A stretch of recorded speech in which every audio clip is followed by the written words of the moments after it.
এই স্কুলটায় পড়তাম। এক প্লেট দাও তো। তো ভাই হেলমেট নিয়ে চলে আসছিলাম, বাইক এখন এখানে আছে, ঠিকই আছে, ভয় লাগছিল বাইকও চুরি হয়ে যায় কিনা। তো আমি কোথায় যাবো বলছিলাম, আমার স্কুলের ওখানে যাচ্ছি, তোমাদের দেখাচ্ছি, চলো।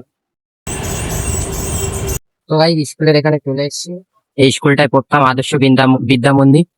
এই যে রাস্তার গায়ে ওই সাইড দিয়ে আমরা আসতাম তখন। 4 থেকে 7 পর্যন্ত এই স্কুলটায় পড়েছি।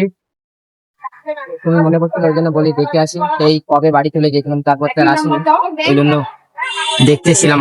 আমার বন্ধু বান্ধব যারা পড়তো তারা এখন কলেজে, তারা বাড়ি চলে গিয়েছেন, ওই জন্য না তো ওরা থাকবে না, ভিতরে যেতাম, তারা এখন পড়ে না। আর এবারে হেলমেটটা নিয়ে চলে এসেছি, সেগুলো আর পরে নিতে।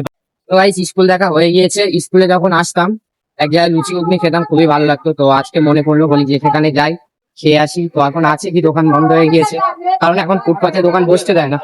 তো আছে কি দেখি, আছে মনে হচ্ছে। এখানে দোকানটা ছিল, আসতাম স্কুল থেকে, খেতে আসতাম ডেলি। এখন তো সে লুচি ঘুগনি নেই, এখন ভাত তরকারি বিক্রি হচ্ছে।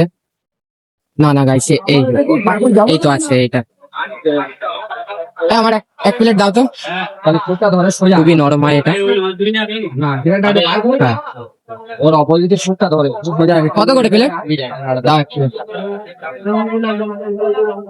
পেঁয়াজ লেবু দিয়ে দেবে, পেঁয়াজ লেবু দিয়ে একটু ঝাল দেবে।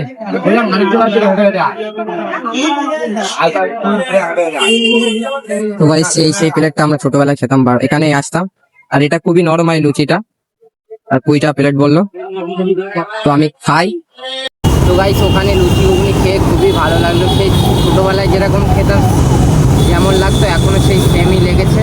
তারপর খেয়ে দিয়ে আমি বাড়ির দিকে রওনা দিয়ে দিয়েছিলাম। এখন আছি বিশ্ব বাংলার এখানে বসে আছি।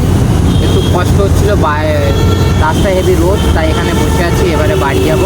তো তোমাদের যদি ব্লগটা ভালো লাগে অবশ্যই লাইক কমেন্ট শেয়ার করো, ফলো করো। তো গাইস টাটা।